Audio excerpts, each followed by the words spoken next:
Hello, welcome back to Killer Score, the podcast that covers cult classic films with killer soundtracks, cool composers that we believe deserve a little more attention. We're back after a brief hiatus. Sorry about that. I had to deal with some car troubles and other stuff.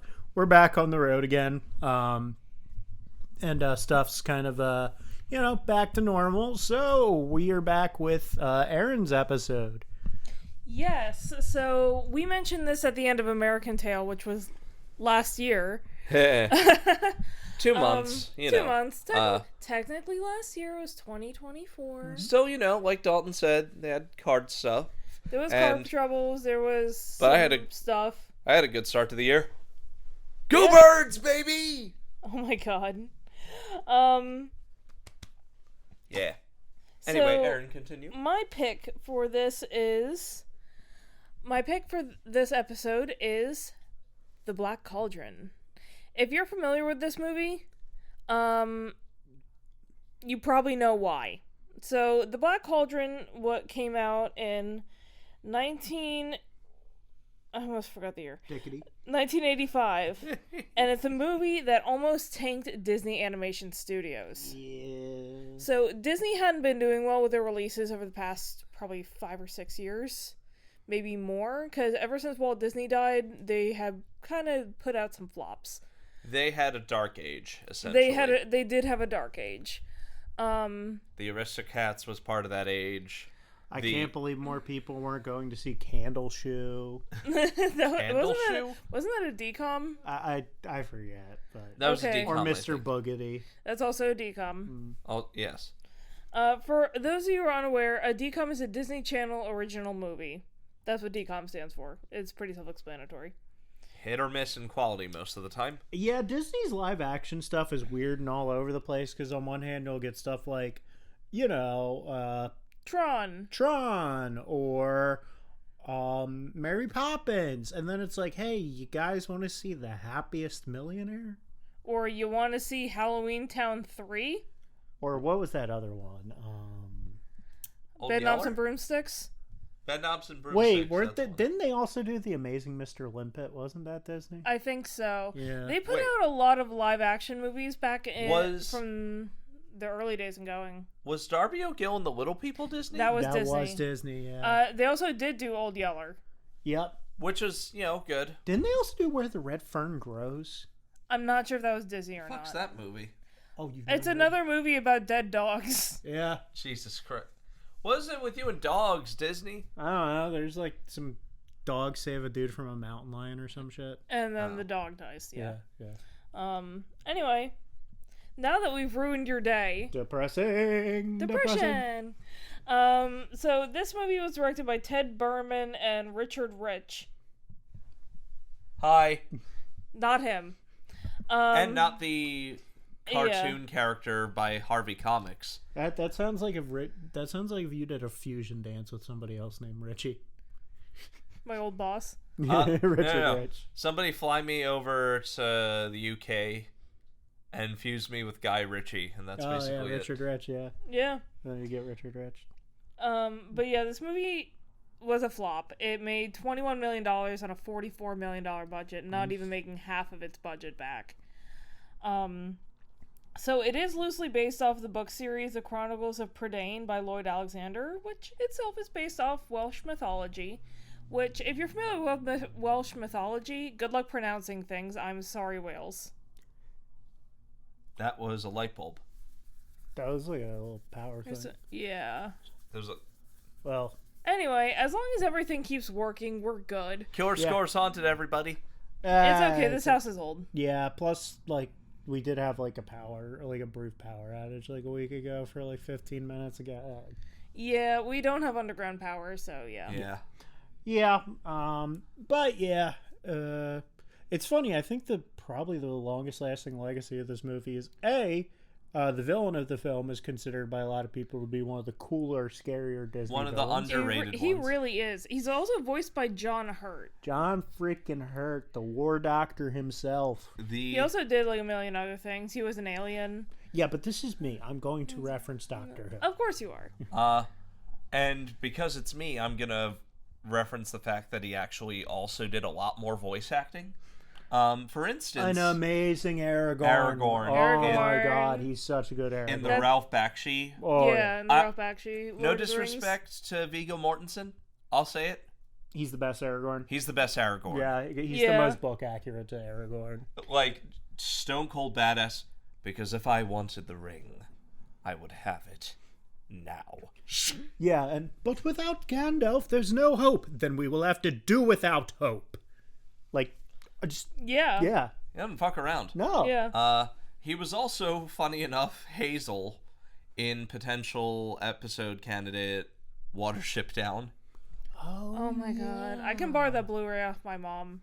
I also gotta say, funny enough, probably the most long-lasting legacy of this movie, especially if you're a theme park enthusiast, is the Cinderella's Magic Castle tour Yeah. back in Disney Japan.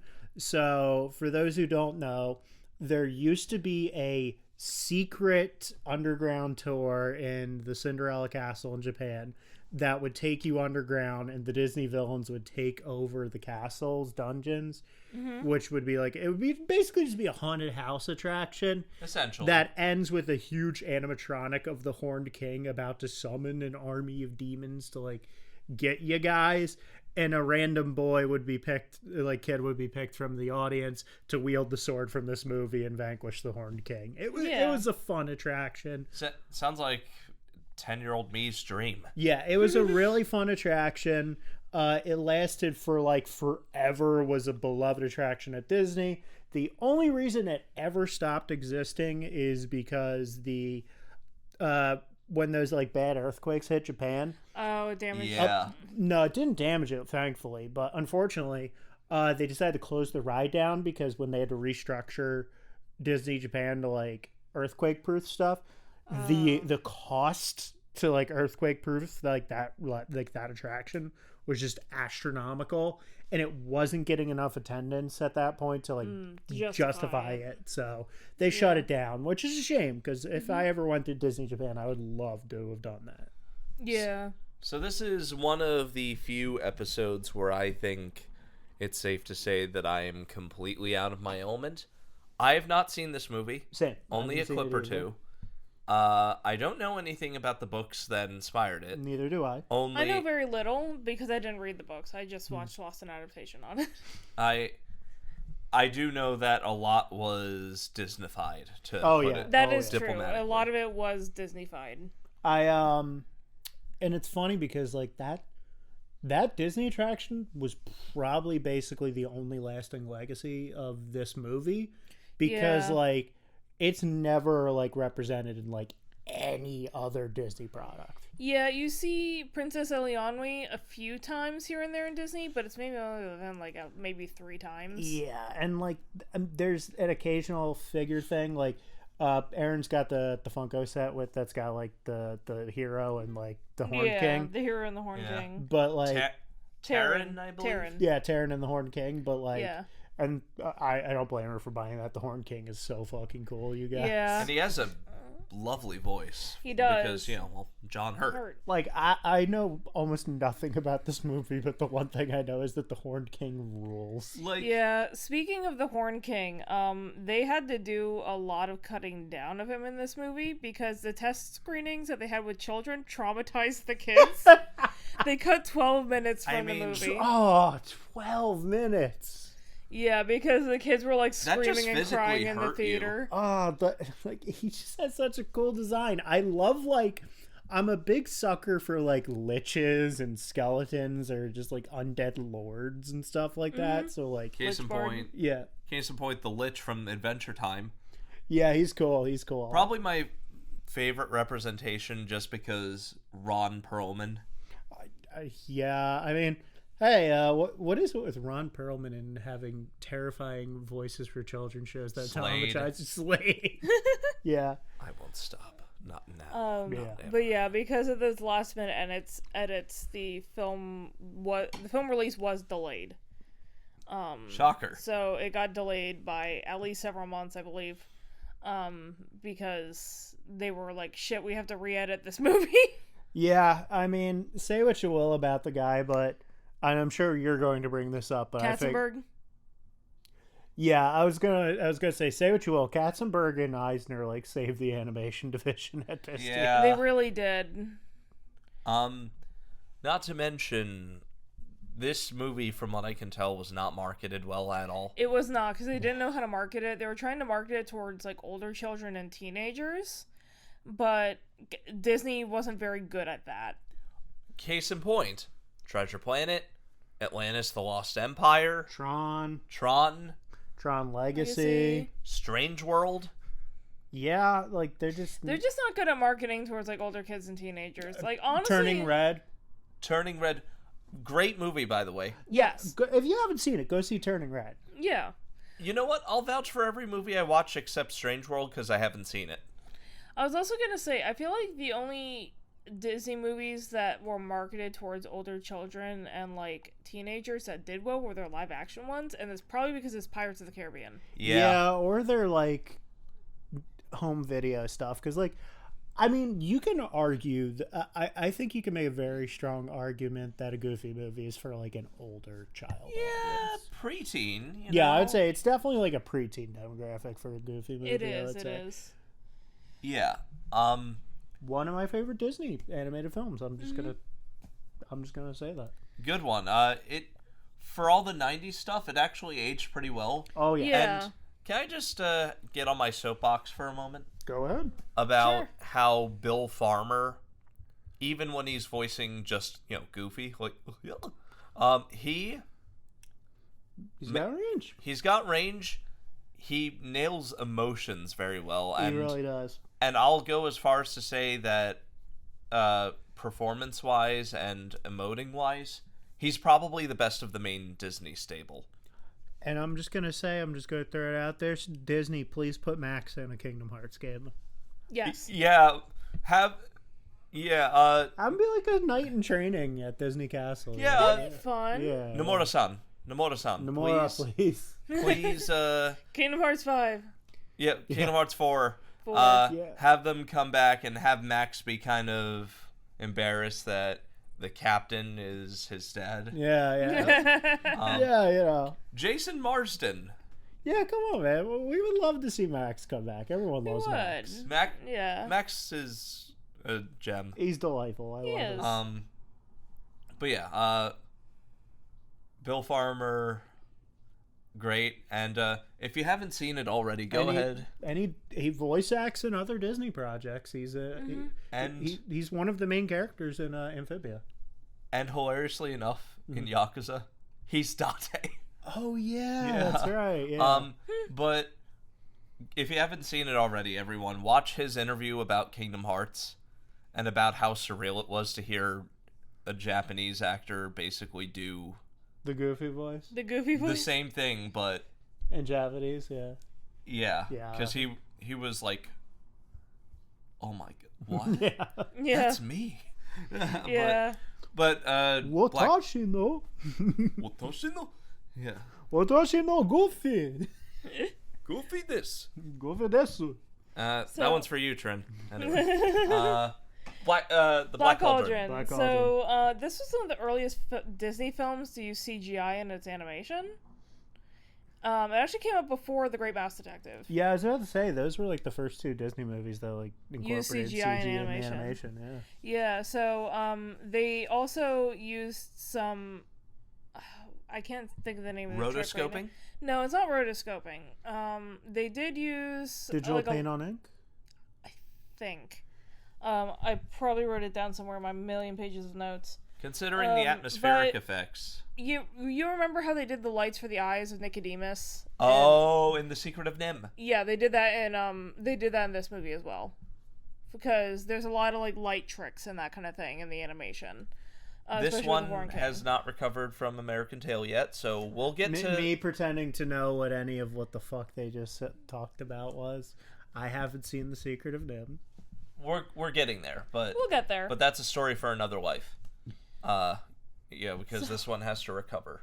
Yes. Because American Tail was a mixed bag, to put it diplomatically. Yeah. So this film went through multiple directors, producers, writers, everybody. It was a mess, to be honest, in production. and development and pre-production. They brought Milt Kahl out of retirement to do the character designs because they told Tim Burton no. Golden opportunity Who's lost. this upstart Burton fella? He's never gonna make anything. Yeah, they looked at Tim Burton's character designs and were like, no, we're gonna bring this old guy out of retirement. Yeah. Could you imagine what a different movie that would have been, though? Could you imagine what a different world it would have been if they used Burton's drawings, it succeeded, and then Burton became, like, known for, like, animation instead of, like, his live... Instead of stop motion and live action. Yeah. To be fair, he got started with Vincent, if you've ever seen that little short but that was film. also a college film, like, that no one saw until after Burton got famous, you know? So it's like... Like, imagine if instead of, like, talking about Pee-wee's Big Adventure when it came to Burton, we were talking about, like, fucking Black Cauldron. Yeah. It would have honestly had a bit more interesting visual style, to be It honest. would have. So, speaking of the animation, they tried to make it reminiscent of Sleeping Beauty, but they just couldn't capture it. Yeah. Most of the guys that worked on that would have been, like, old as shit. They brought one of them out of retirement. Or dead, so... Yeah, because this was like 30 years after Sleeping Beauty. Because, for context, for Sleeping Beauty, the character design of Aurora is based off Audrey Hepburn. Which Tells you that's the 50s. Yeah. And that's the thing about Sleeping Beauty. It's not perfect, but it does have a almost dark fantasy atmosphere. It does. Yeah. I've always loved Sleeping Beauty as a movie. By the way, if you guys ever want to read about any of the behind-the-scenes struggles of Disney from the mid to late 80s all the way up to the early 2000s, I highly recommend reading Disney War, which is basically all about Eisner's time at Disney. Okay. Yeah, I'm looking on the bookshelf over there right now. Yeah, it's really interesting. Couple of notes on that can also be found in a previous Killer Score episode on The Great Mouse Detective. Sure. Speaking of The Great Mouse Detective, that was in production at the same time as this film, Oh. and the people who got fired from this film were sent to work on Great Mouse Detective. Which... You're sent off to the mouse mines. Basically, yeah, because the original director and producer, John Musker and Ron Clements, were fired and said you have to work on Great Mouse Detective. Ron Clements. Yeah. What a cursed man in film, and we will discuss him when we get to Treasure Planet. That's coming, by the way. It reminds me of how back when Konami was trying to cash in on trends, and they were like, oh, this Resident Evil game is big. We need a Resident Evil. They took all the fuck-ups and people they didn't like and just threw them in a department together and went, you're making a Resident Evil knockoff, dude. Just go. And then that became Silent Hill. Oh my god. Yeah. Which, So, failed upwards? Yeah, basically. kind of, yeah. And they said... It's funny because it was created to punish them, and it was like one of those things where it's like, oh, we fucked up, we're here. And then they were like, wait, nobody's like supervising us? So we can do fuck all. So we can just do whatever the fuck we want with this game? Yeah. And like occasionally someone from Konami would come in and be like, oh, yeah, that's a scary monster. It's like, that's a video game. So, sparse though my knowledge is of this movie, I do know that it has a pretty interesting guy behind the compositions. Yes, that is... Let me bring him up one more time. It is Elmer Bernstein. Also known as the composer of the Ghostbusters movies. Yes, he's actually done a lot. Wait, like Ghostbusters or Ghostbusters? Like The original. No, the 80s. Okay. I know what you're thinking of, Daulton, because you're the Ghostbusters. You're thinking of the one with the monkey. Yes, I'm thinking of the one with the monkey. Because you're you. Yeah. For context, Erin, there was another series / movie before Ghostbusters called Ghostbusters. Called The Ghostbusters. Gotcha. And they had a monkey. All right, then. Yeah, it was just a guy in a suit. It was a gorilla. It was just a guy in a gorilla suit. I'm sorry, that's really funny. And it was just like two schlubby comedians that were like, ah, ghost! It was like, imagine that if... seems like, It's like Abbott and Costello. Yeah, it's a low-budget Abbott and Costello, basically. And yeah, because there was an Abbott and Costello knockoff that was like so-and-so meet a Brooklyn gorilla. Yeah. Essentially. And get this, Erin, you're going to laugh at this. When the Ghostbusters cartoon came out, they also had a cartoon for the Ghostbusters, and it was called The Real Ghostbusters. Of course. Yeah. And that's why it was called The Real Ghostbusters. Also, the people who did the Gorilla Ghostbusters were Filmation, also known as the production company behind He-Man. Oh my god. Yeah. So, if you want to know some of what Elmer Bernstein has done, he started out doing movies like Sudden Fear, The Man with the Golden Arm, and The Ten Commandments in 1956. Yep. Interesting trajectory. He also did the music for the Magnificent I can't say that word. Magnificent Seven. That word. To Kill a Mockingbird. Oh, okay. The Great Escape. Erin has Thoroughly Modern Millie. The Great Escape, one of the most famous film scores ever. Yeah. The original True Grit. Oh. My Left Foot, The Grifters, the Cape Fear of the 1991 movie. The Robert De Niro remake. That's a great score, though. Yeah. One of the rare remakes that I think kind of outdoes the original, too. Oh, absolutely. He also Counselor. did the music for Airplane, Blues Brothers, Oh, really? Trading Places, and of course, as we mentioned, Ghostbusters. Let me tell you, this guy's filmography It's incredible. incredible. Wasn't all Ray Parker Jr.? Yeah, he did a lot in the 80s. He did a lot of That was a good one, you have to admit. he did a lot of I'm comedy laughing on the films. inside. He also did the music for American Werewolf in London because John Landis asked him to. Apparently, they knew each other from Yes. high school or something. Okay. Part-time filmmaker and... Oh, you mean famous murderer John Landis? Part-time filmmaker and full-time murderer. Yeah. But yeah, he Look has up the an Twilight Zone incredibly movie. long. He has an incredibly long. He's also done. Oh wow, I didn't realize this. He studied composition under Aaron Copland. Whoa. Dang. Yeah, which is like holy shit. That's something, And he was alright. a conductor for the London Symphony Orchestra. So what else do you have for us? I have a lot. Alright.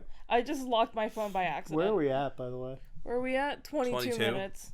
Okay. Well, do you have anything else for us before we get into it? Just a few things. Sure. I will warn you, there are two side comic relief characters that are kind of annoying. One more annoying than the other. Classic Oh, Disney. I know Classic who Disney. it is. Their names are Gurgi and Creeper. We know about Gurgi. Yes, and Gary Berghoff from MASH auditioned for Gurgi. He did different voices for 3 hours, and then they went with an impressionist. Wow.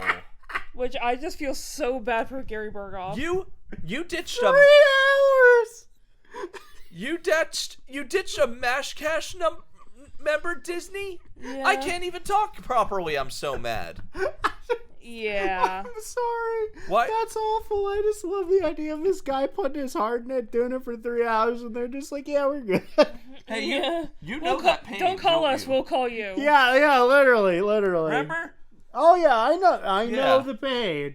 We're both familiar. Yeah. But that's neither here nor there. Erin, So what there's is... 3 more things I want to mention. Gotcha. One, there is a video game adaptation that was made by Sierra Online. Was it DOS? It was supposed to be similar to King's Quest. No, but was it DOS? What I platform? don't believe so. But let me check, because I had in my notes here, I didn't write down what operating system it was on. I have a feeling it was DOS. Yeah, Probably. considering the era. Actually, I think it came out a few years later. Box office. It was probably DOS or Commodore or some shit like that. I want to say it was Commodore, actually. Video game. It was... Mm-hmm. Yeah, let me the damn Okay. operating system. That looks like DOS. You're right, it is DOS. I knew it! You're right, it was I DOS. fucking knew it! Especially when you said similar to King's Quest, I'm like, it has to be DOS. Yeah, it was created by Al Lowe. Oh, wow. And Sierra Online. Oh, wow. Okay, so what was it? That's the Leisure Suit Larry guy. Yeah. Yeah. Yeah. So it was actually probably really good. Mm-hmm. Well, yeah. He was the king of, like, Adventure games. adventure games, yeah. Yeah. Lloyd Alexander, the author of the book, said, "It's a fun movie, but it's nothing like my books." Yeah. Because they tried to compress like the first 2 or 3 books into one movie. I'm pretty sure. Earthsea style, basically. Earthsea style, basically. What's really funny to me is when Le Guin saw Earthsea, she was basically just like, "That was interesting." It's kind of like when your parent says, "That's interesting, sweetie." Yeah, basically. You know it's never good. Yeah. That's so. Okay. And sorry. They were Disney was planning on doing I can now lock my phone. A sequel? No. They were planning on doing a live action adaptation, a TV adaptation of the books. But it's been in development hell since 2016. Which I guess could yeah, work. I can see It that could working. work.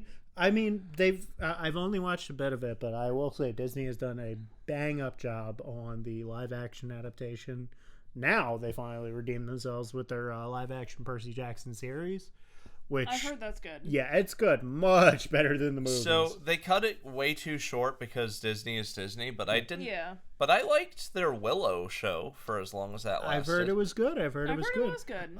We can't recommend you to watch it though, because we live in the streaming era, and if a show gets canceled for some reason, these companies just go, just get rid of it. Well, should we release it on physical media to recoup some of our costs? Nope. Here's a question.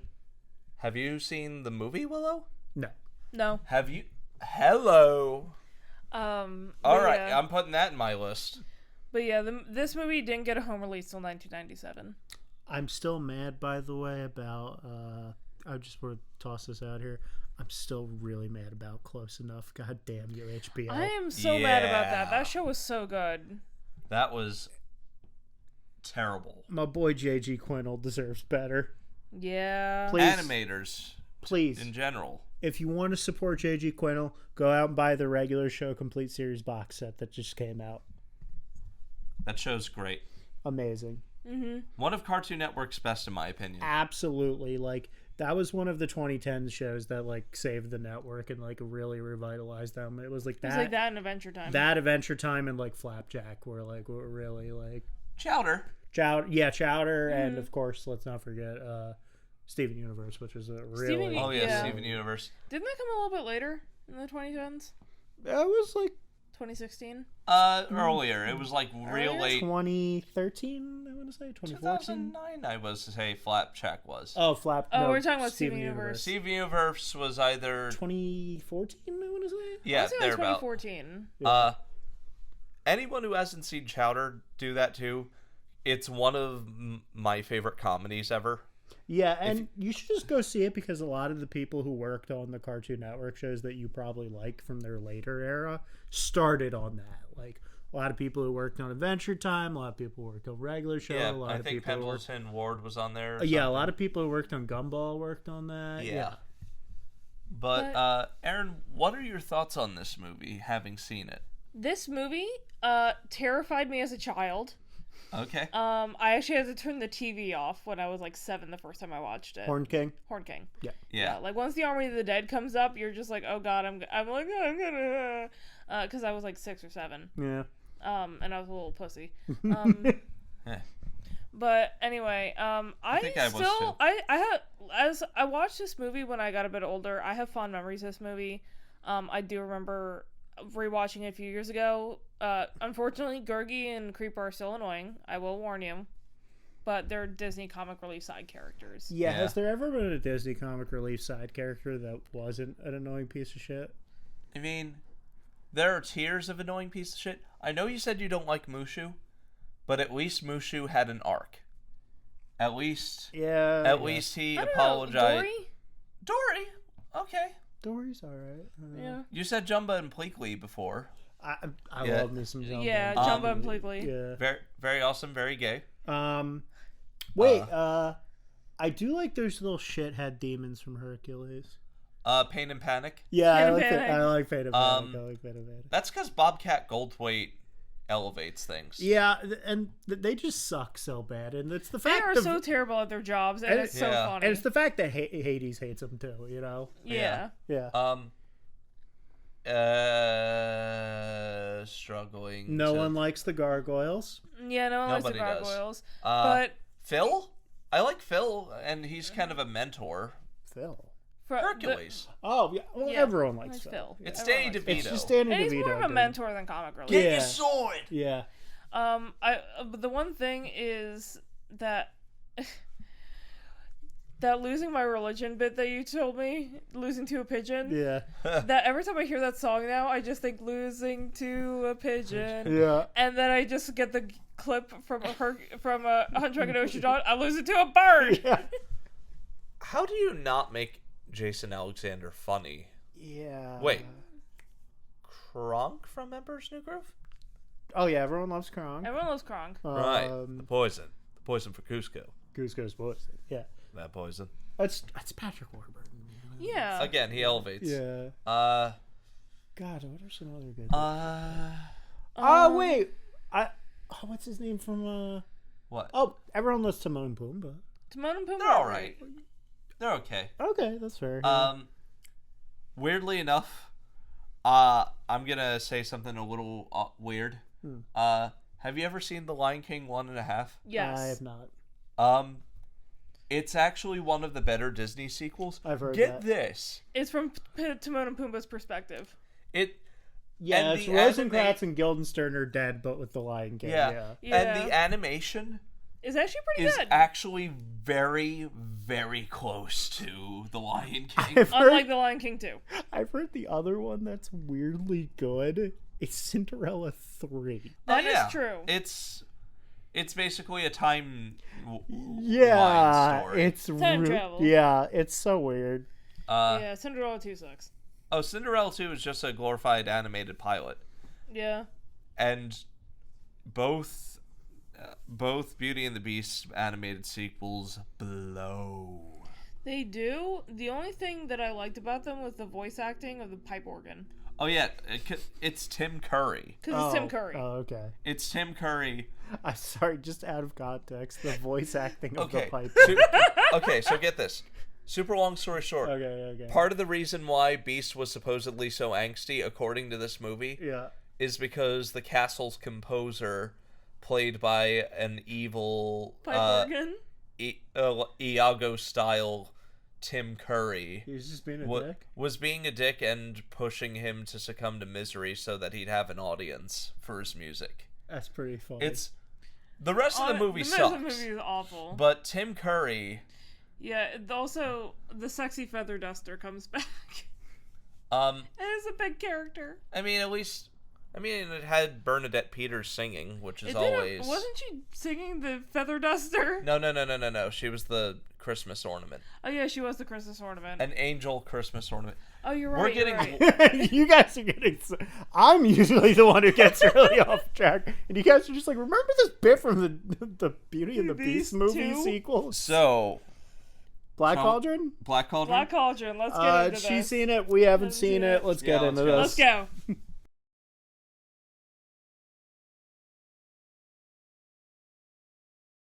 We're tired. And we're back. We're back. We just finished watching The Black Cauldron. Aaron can't keep the mic steady. No, I cannot. Why am I holding the mic? Because it's your episode. Fair enough. I don't know. I'm just like it's this Richie, cord that keeps on twisting. the cord or something? Are you stepping on the cord? No. Because the cord's like twisted all over the place. There we go. Does that work? Now it does. Okay. It was the cord. It was coiling up, I guess. Yeah. Anyway, Yeah. continue. This is a movie that this is probably my first viewing in at least 5 years. I did remember most of it. I think it still holds up. That's just my opinion. But I want to know what you guys think. Honestly, I would agree. They were circling like sharks for a bit, I just want to say. Yeah, those cats are at it today. They really are. Yeah. They're like circling the tripod. So, Oh, I see what it is. When I move the mic, it turns because the cord's on my knee. Maybe hold the cord a bit. Yeah, just hold it steady like that. Well, I gotta turn it's it back. completely off base now, yeah. Here, just like... I think it's just because it's tangled as hell. Yeah, let's... Whoa, careful. Alright, does that work? Let's find out. No cramps. Okay, I think we got this. I just have to lean forward and put my tits out. Much to this one. I mean, I'm not gonna say anything. You know. So this is the only way I can handle a microphone right now, is leaning basically off the couch and look like I'm taking a shit. So, the Black Cauldron, what did you guys think? It's this movie, unlike what you just stated, is not a shit.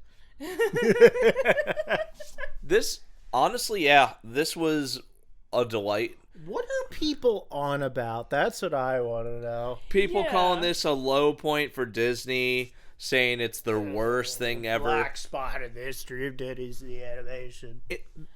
Financially, Chicken Little exists. Chicken Little exists, Yeah, but Chicken Little financially for the 80s, this was a box office bomb. I still think it's a great movie. Oh, yeah. It just goes to show you that Disney just doesn't know how to market things that fall outside the formula. Also, this movie came out around the time of Back to the Future, so that's why I lost a lot of money. That's true. And also, this was funny enough around the same time. Whenever I think of Back to the Future, I just think of how John Mulaney has that bit where he brings up that that's considered a family film. And it's like, it's about a kid that has to not fuck his mom after he goes back in time. A lot of existential Yeah. shit going on, too. Yeah, there's a lot going on in Back to the Future. He's like, that's how coked up we were in the 80s. Like, somebody was just like, all right, here's a pitch for a family film. There's this guy, and he hangs out with an old man. We never explain why. Yeah. So, the Black Cauldron. This was, I mean, the animation was great. The main cast of characters are hit or miss, and we'll get to that, but it's got a nice... vanilla. It's got a nice standard fantasy story. Good dark fantasy atmosphere. I especially am in love with the lighting effects that go on. Yeah, it's really good. In the animation. And Daulton, do I even need to say that the Horned King was the best part of the He movie? is the best part of this movie. Yeah, like this is a 5 out of 10 movie without the Horned King. With the Horn King, it's like a 7.5. Yeah. And Henwin. Henwin. let's I not- love Oh, yeah, Henwin. I love that little pig. Let's not discount that pig. Yeah. I mean, I feel what makes Henwin as like one of the side characters is like, I know people dislike Gurgi. I feel people over exaggerate how annoying Gurgi is. I like the little William H. Macy fursona. It does. It looks like if William H. Macy that had a is true. fursona. You see that? You can't unsee it. Yeah. Yeah, no, once you see it, you can't unsee it. Don't you worry. I was like thinking when I saw it, I'm like, it reminds me of a certain act, and it was like William H. Macy. I'll In Boogie Nights specifically. Yeah, Specifically in Boogie I'll Nights. put up a thing in post to show you just what the hell they're talking about. Yeah. Yeah, just put a picture of William H. Macy next to Gurgi. Yeah. Yeah. Then you'll see? Yeah. Like, Yeah. I looked at it. Yeah, Daulton was like, look it up. I'm like, why? You're like, fuck, he's right. They're Yes, right. they're right. They're Yeah. right. So, I'll say it again. The animation is... There are points where maybe the mastering of it made the character cells stand out. Yeah. And there are a couple Yeah. of goofs there, but for the most part, the animation is... It's really Great. good. Yeah, the scenes where the dragons are chasing the pig, like, that was really well animated. Yeah, And- anything involving like the scenes in the Horn King's castle are just gorgeous to look at. It is so funny when you watch this movie, and you could tell that the animators were just bored as shit when they were doing anything that wasn't the Horned King. But when the Horn King and his undead hordes pop up, it's like, Oh, They All right. lock in. They lock the fuck in. okay, they do. Okay, let's not spend money. Let's not spend They're money. just like, all right, there's The budget. They're like, all right, there's a background. There's fucking Gurgi, I guess. All right, let's Yeah, go. there's Oh, one Horn big King, face. let's go. Let's go. Yeah. And honestly, as far as a standard... Rightfully so. So, Erin, did you ever give, like, a little synopsis, honestly? Oh my god. No, we didn't. We never forgot described to. it. Tell me. Okay, so this movie follows I'm gonna say Taran. who is a pig keeper, basically. He works for a old man, and the pig that they care for basically can tell prophecies. It's an ocular swine. It's an ocular swine. Literally the pig is like an oracle. Yeah. So there's it knows the location of like some ancient prophesized MacGuffin. Yeah. MacGuffin. The titular cauldron. The titular cauldron. And if the cauldron falls into the wrong hands, then an army of dead can be risen and take over everything. Yeah, but if a living soul is cast into the cauldron... If a living soul throws himself into the cauldron, because they said that it has to be willing. It has to be consensual. Yeah. Boom. Boom. Then the Cauldron evil is gone. loses its power. Cauldron loses power, evil is gone. Yeah. Taran is the main character, and as much of a schmuck as he is, and he is a fucking schmuck. He is a schmuck, yes. I do actually kind of like that he has to mature along the way. Mm-hmm. I know that grin. Yeah, oh, no. I know the grin. Oh, no. What is that? You know, it's really funny how, like, Taran isn't any different from Luke Skywalker. Yep, Oh my god, you're right. I was actually going to say he's kind of like fantasy Luke Skywalker. Yeah, I was about to say a lot of the stuff people complain about Luke Skywalker can apply to Taran. That's like all you schmucks who are like, oh, why was he so defeatist and annoying when he showed up in The Last Jedi? Luke was always a whiner. That is true. Yeah. And he always complained and gave up easily. Also true. He had to had that part bred out of him, basically. Yeah. Like, trained out of him. And, why did he go off and run away and seclude himself? I don't know. Maybe his masters were a guy who ran off and went away and secluded himself, and a guy who ran off and went away and secluded himself. It's almost like it's a learned behavior from the Jedi. Yeah. Well, say goodbye to the one or two huge Star Wars fanboys who were probably subscribed, because we had probably lost them. Goodbye. Bye, guys. Sorry. Yeah, Bye. sorry about it. Go watch real science fiction. Ow. Okay, 10-year-old me just got kicked right in the balls. Somewhere, I just feel a warmth inside of me because, like, I just know that from, like, up in heaven, Harlan Ellison is smiling down at me.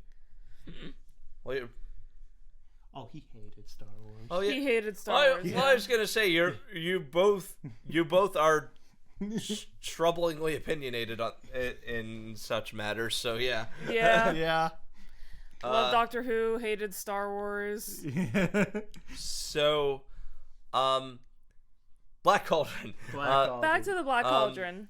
But yeah, Taran, he grows on you. He does, because when you first meet him, you're just like, oh my god, this kid's gonna be annoying as hell. Yeah. But he ends up being like the noble hero character, which I do really appreciate, because even though he is a schmuck, he's a complete schmuck. Yeah. Messes up really He bad. messes up, and he does make wrong decisions. He makes the right choices in the end. Yeah, hot take, I like Gurgi. Gurgi's just like, what if Gollum was a dipshit? I mean, they're not Sorry, wrong. Richie. No, it's all right. It's true. It's actually not the worst. I actually peaked it way worse in the beginning when I was, Yeah. So, that's a Richie problem. But That is a Richie editing problem. But Gurgi, he's all right. He's stupid Gollum. He's just Gollum if he was benevolent and stupid. Yeah. I mean, I don't know about benevolent, because he starts out as a food-stealing little shit. I mean, he's a little shit, but he's not... a little guy. He's not outright malevolent. He's kind of neutral. Although I will... Leaning towards benevolent. Although I will say... as what? we'll discuss in spoilers. If he was the book version where he was like a monkey man, maybe people would have liked him. Yeah. Who looked like Robbie Williams? See... Go watch Better Man. Go watch Better Man. It is the most insane movie you can watch from 2024.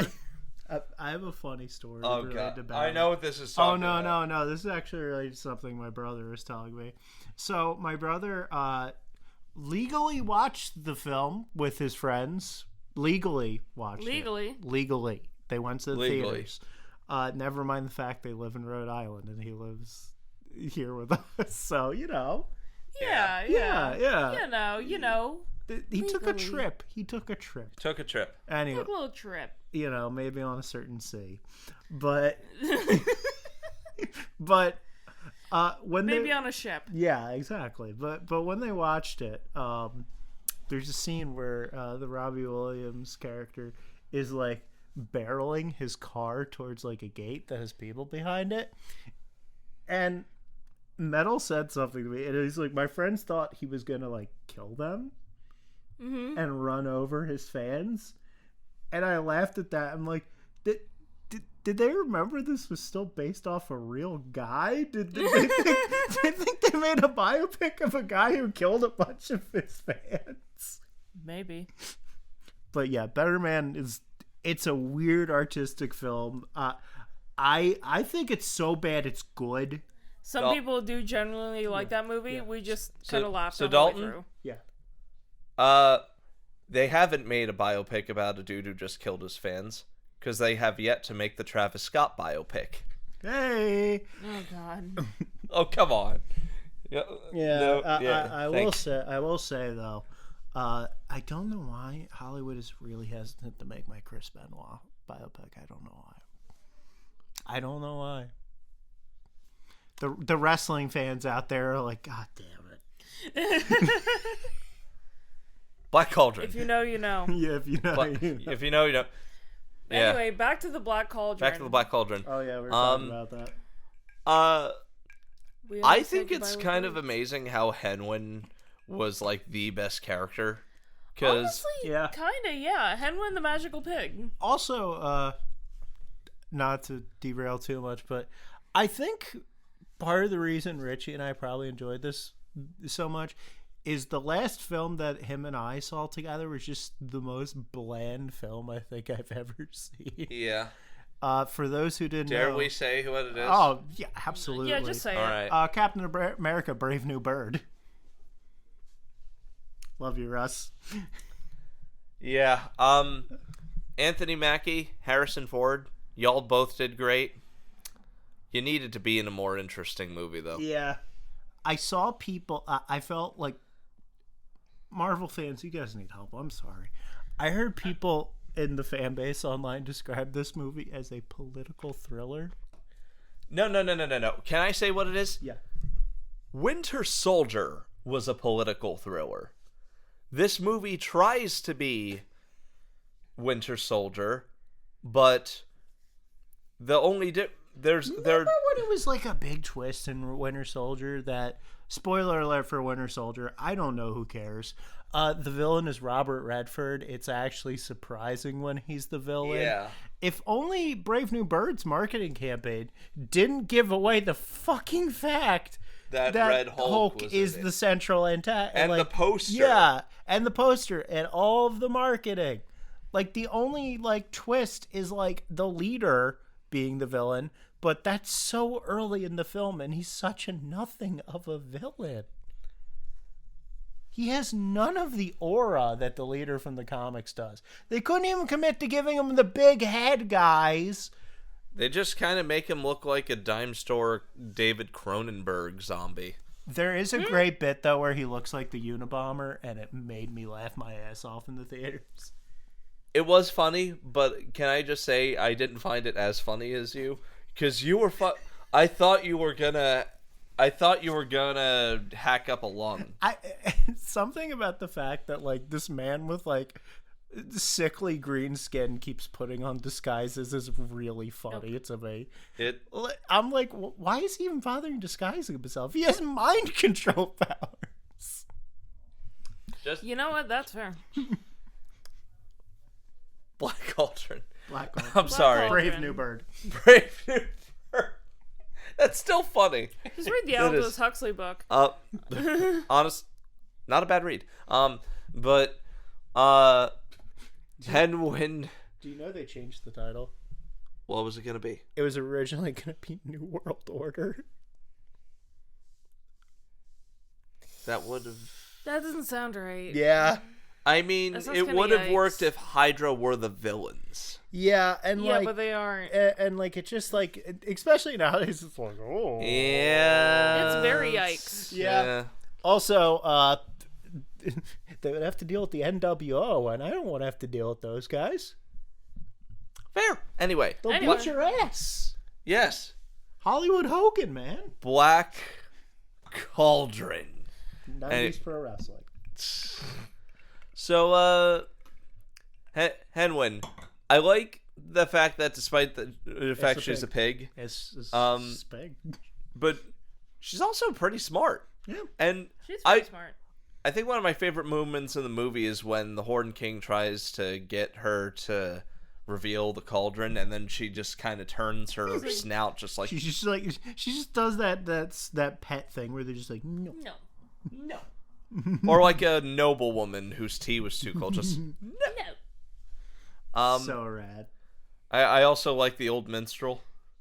Oh, yeah. He's great. He's great. Flutterflam. Yeah. Yeah, like, he... There's a lot of comedy that can be derived from a washed-up entertainer or a washed-up bard that thinks that they're still the youthful guy. If anything, like, the biggest weakness of this movie is just, like... It felt rushed for one. Absolutely. Yeah, like, you can tell stuff got cut. Because, like, God, I wish we had those 12 extra minutes of the Horn King. Of Horn King stuff. Yeah. But, like, I was going to say the biggest weakness of this movie is, like, every other character that isn't the protagonist is a comic relief character. Or just a Decent background comic character. relief. No, they are, but, like, that's just, like, okay, who's, like, the central... Okay, first, Henwin is the comic relief thing, because it's, like, a sassy... Sassy pig. It's a sassy pig with And intelligence. And she works because she doesn't talk, and you get a lot of good expressive comedy. I love animated comedies that have silent characters. I mean, look at Gromit. He could fit whole paragraphs of meaning into a single eyebrow. And then there's Creeper. Who is Creeper is actually a lot of fun. He is fun, but that's another comic relief character. Gurgi. And then there's Gurgi. And then there's the fairies. Who are probably the weakest link, in my opinion. And then there's the witches. They're alright. But see what I mean? Honestly, I feel like the witches are a mix of both comic relief, and we're just here to move the plot along. Even the princess, honestly, kind of just lets... And also some freaky Robert Crumb motherfucker on the crew was like, I want to animate some frat titties. Yeah. I'm not joking. Two characters. One of the witches is oddly stacked. And so is the dancer when they first at enter the Horn castle. King's house. Some dude was just a Robert Crumb motherfucker. Who was just an R. Crumb motherfucker. It was just like, I like big women and I want to animate them frat titties. And I'm just like, look, I respect that. I get it. You are aware you're making a Disney production, right? And so it was that this animator moved on to be one of the lead designers on Totally Spies. Oh my god. He was just like, I want those titties jiggling. And it's like, well, buddy, It's like, okay, buddy, but this is the movie's Black meant for 8-year-olds. Cauldron. This is rated PG. Yeah, but what if the witch had big ones? Are you listening to me? So, do you mind if I brag for a second about how this movie was a test of my golden eardrums? Plunging neckline. Oh my god. So can I tell that whole thing? Sure. Because one of the witches had a very distinct cackle, and I'm like, wait a minute, I know that voice. Is that Billy Hayes from HR Puffin stuff? Is that Witchy Poo? And lo and behold, I look up the cast list. It was Billy Hayes. It was Billy Hayes. Yeah, I'm sorry, I'm just stuck on that thing that I brought up. Like, I just want to know who this animator was and why nobody said to him, hey, man. This movie's meant for, like, you 8 can't, to 12-year-olds. You can't. I like how Disney was so checked out during production. No one, like Roy. Roy was at the company at this time. Roy Disney did not leave for a while. I was also gonna say this was in production at the same time as The Great Mouse Detective And the that Let had- Me Be Good to You song. Yeah, that had a Yeah. burlesque number. So. Yeah, but like it didn't have big heaving bazongas in it. Like I just can't get over that. It's just baffling to me. Like I like it, obviously. Like no problem. You know, it's like the meme. You know, no, heaven's lovely. I just wasn't expecting it to be Chinese. It's like that for me. It's just So, do you want to Do you want an even worse version of this? Roy did let me pitch this to you. Roy Disney was at the company at the time. Okay. Yes. Oh, Roy, Walt's older brother was still working at that company. He was like heading up a lot of this stuff. He never walked into the Black Cauldron department and was like, okay, good. Yeah, you got this cute little William H. Macy guy. I like that. Yeah, that is indeed a boy. That is indeed a pig. Yep, old man. Yeah. Princess. Why is there a witch with giant tits there? Who drew the big tit witch? Why is there a big tit, like, Romani dancer? What? Fellas, this is Disney. We make Snow White and shit. Like, who put their horny drawings in here? Like, or was Roy just like, yep, pig, yep, big tit witch, yep, okay, I mean, yeah. Honestly, I feel Knowing- like it's more of the latter because they're just trying to push this movie out the door. I mean, I was It gonna say, wasn't until the movie got out. He's sitting in the theater and he's watching it. He's like, "Oh my god, I really let them animate that frog sliding between that woman's tits." What was I thinking? real scene. Real? That's an actual scene in this movie. Whoa. They focus on the tit physics jiggling. I'm not just being a horn dog here. I know this is me, but I'm serious. It's so distracting. It's like the Disney version of Dead or Alive. It's like, It kind of is. who was Where's the volleyball? who was cranking their hog at their desk? Like, what the fuck, man? Honestly, I feel like Jeffrey Katzenberg probably noticed it and was just like, listen, we just gotta get this This movie out was the fucking door. pre-Katzenberg. This was pre-Katzenberg. You're right, it was pre-Katzenberg. Katzenberg didn't come in until Eisner did. Yeah. So, let's talk about the score. Yeah, It's good. We haven't. It's Oh very my good. god, it's so grandiose and menacing. There's shades of like the classical stuff that they were doing in Fantasia. You know? Yeah, like we mentioned that you don't need to put two mics on me. When Yeah, that's fair.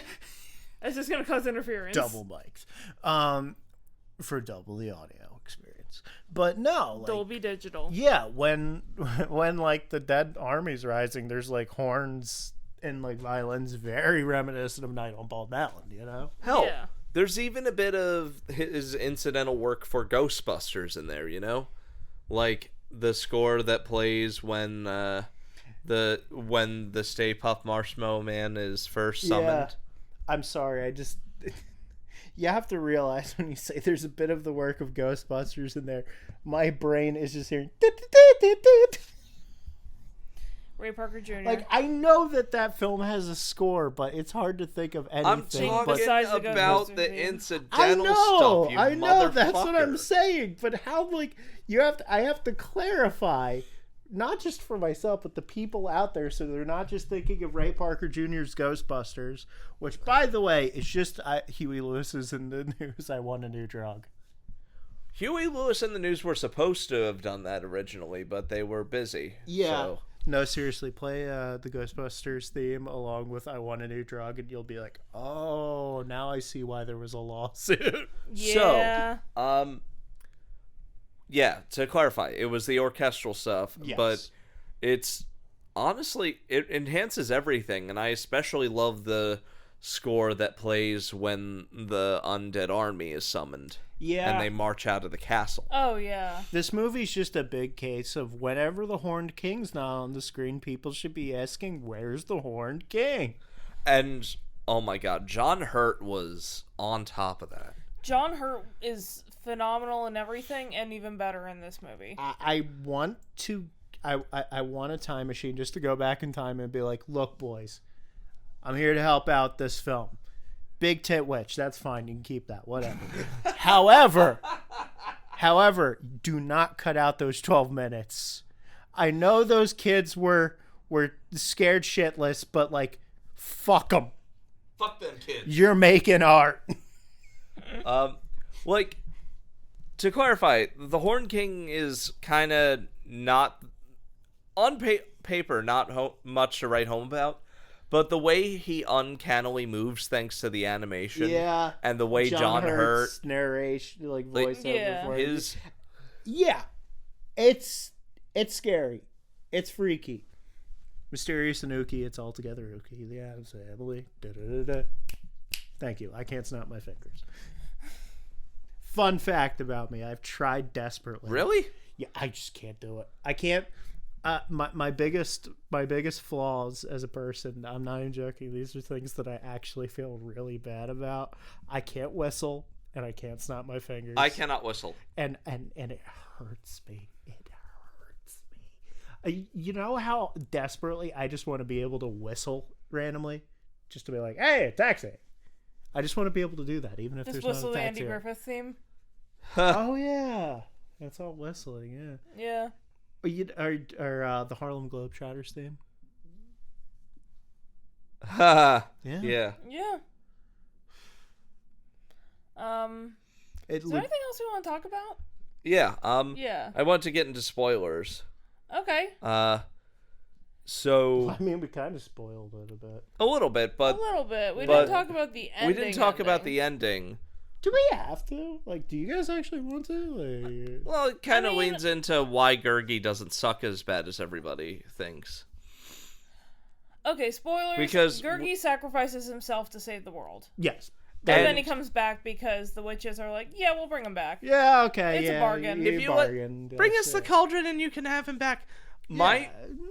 What really struck me, though, was just your reaction to it because you did not see it coming. Yeah, I mean, well, when they were like, oh, we have to make a... When they brought up a bargain, I immediately thought, oh, they're going to bring Gurgi back. Yeah. Well, I meant before that, but when... No, like, I did not see Gurgi jumping fucking into the murking himself. Yeah, Gurgi unalived himself into the cauldron to save everybody. Yeah, it's wild. It's yeah, fucking and this wild. is a kids' movie from 1985. Also, just kind of wild that they have a magical sword and it does not kill the villain and defeat him. I like that, honestly. Yeah, honestly, yeah. It's Yeah. like Subverting expectations. like I'm tired. Taran like Taran goes through the whole movie being a daydreaming fuck up who wants to be a hero that he can't be because he's clumsy. And be a great warrior. And he And gets it's like, oh, honey. and he gets his wish. His mentor's even like, you don't want to go to war. And he kind of gets his wish when he gets the sword from the Horn King's castle. But eventually he has to give up the sword to get the cauldron.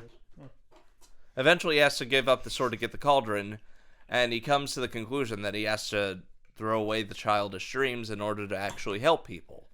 Yeah. And something similar happens when they offer him the sword for the cauldron at the very end, but he's like, no, I want Gurgi. I want my friend. And he's like, I'm not a hero. Gurgi was the hero. Yeah, and that's nice. It's like evil was defeated not through brute force, but through, The maturity. friends we made along the way. Yeah. The power of friendship. And is it cheesy? Yes, but Yeah. but it's in service to a bit of character growth that I appreciate for something a bit more standard like this. Yeah. I'm just saying Twilight Sparkle could have done it without a heroic sacrifice. She's just built different. Twilight Sparkle and her friends would have blasted that motherfucker with a rainbow. Kel, this one's for you. Massive bro. Yeah. What would Brian Boitano do if he were here right now? All right, out of spoilers for that because I think that was a good enough discussion of the themes of that. Erin, thank you for the pleasant surprise. You're welcome. I just realized, because I actually really like that movie. Could we cover the South Park movie on this? I've seen it. I have not. You haven't seen it? I've seen bits of it. I haven't seen it the whole way through. It is legitimately a really good musical. It's funny because I've seen Cannibal the Musical, but I have not seen the South Park movie. And what's wild about the true story here, Yeah.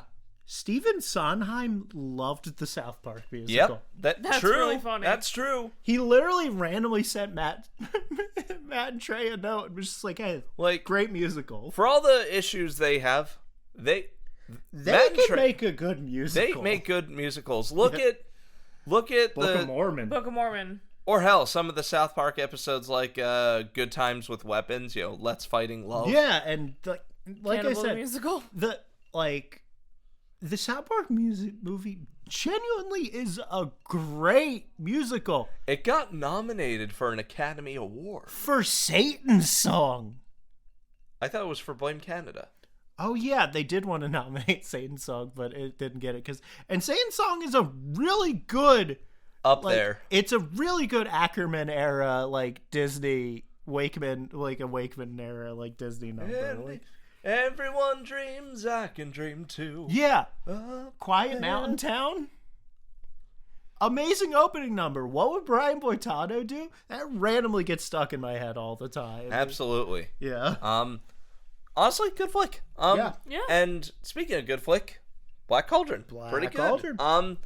Disney archivists or high fantasy fans, check this out. Especially check it out if you like Ralph Bakshi movies, or if you just like the Horn there's King. some Ralph Bakshi influence on here. Also, if you want to watch this, it's streaming on Disney Plus. Miraculously. I'm not sure I know if you can find a physical copy, but you can probably check yeah, Amazon or eBay. yeah. I've seen DVDs and Blu-rays of this. Yeah. Okay. When I worked at my old store, we had I think we had a DVD or a Blu-ray copy of this on our shelf. Oh, okay. Yeah, so it's out there. You're not gonna find it like everywhere, but you can find it on like eBay or Amazon, I'm sure. Yeah. So, couple things before we transition to the next episode. If anyone has missed the holiday announcement episode we made in the light of vehicle-related disasters, Yep. we are still selling requests. However, We are slashing prices. for $50 a pop on our Ko-fi Half or price. Patreon, for $50 you can request whatever movie you want. It can break the rules of our typical thing. It can be too big to be considered a cult movie. You want us to cover Behind the Green Door? Yeah. No. If you want me to cover The Empire That's going Strike, to wreck our chances of getting demonetized. does anybody We're not even monetized, though. Our chances of getting monetized. does anyone want me to cover Empire Strikes Back? I love that movie. I don't know. Do you want me to cover The Thousand Blows? I don't know. And also, the offer still stands for our viewers. Once we reach 500 subscribers, we will watch Freddy Got Fingered. And we are very close. We are very close. We're at 424. Yep, just 76 away. 76 away. Do you want me to? Do you want to see me smugly smile and enjoy myself while these two sit in abject agony? You can do it. Thought we would like some sausage? Yeah. I'm the backwards man. I'm a farmer! Look, I'm a farmer. Anyway. They're in love. My favorite.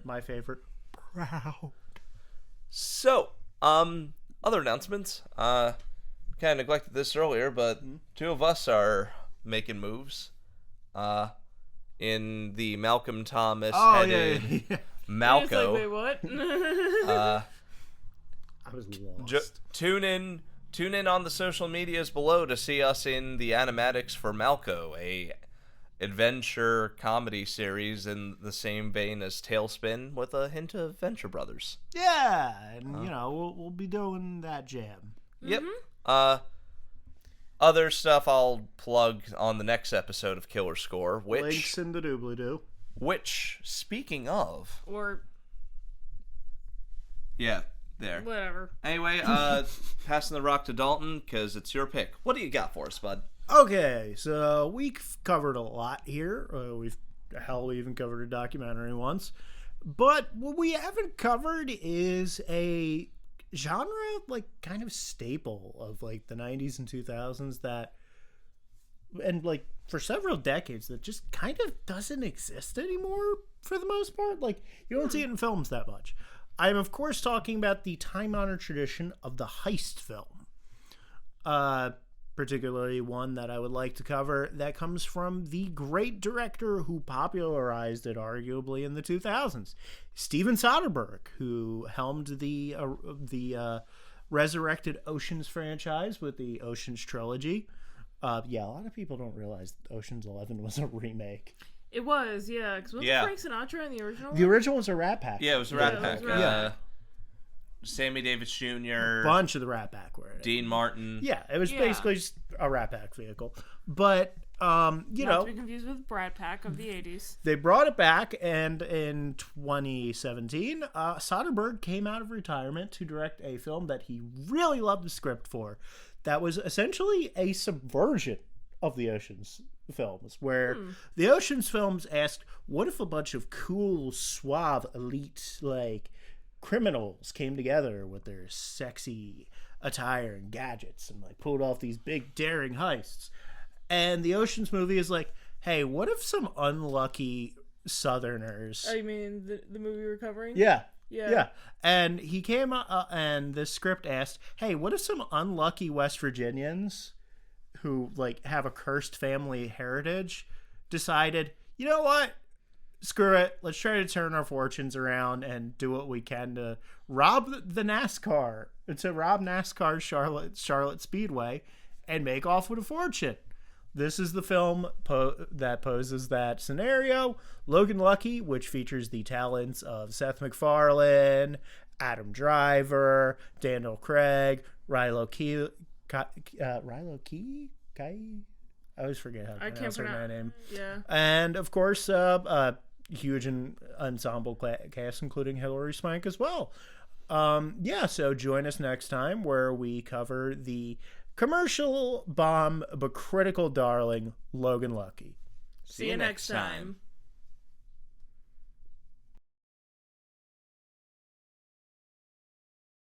Wow, I can't believe your mom lets you have 2 mics.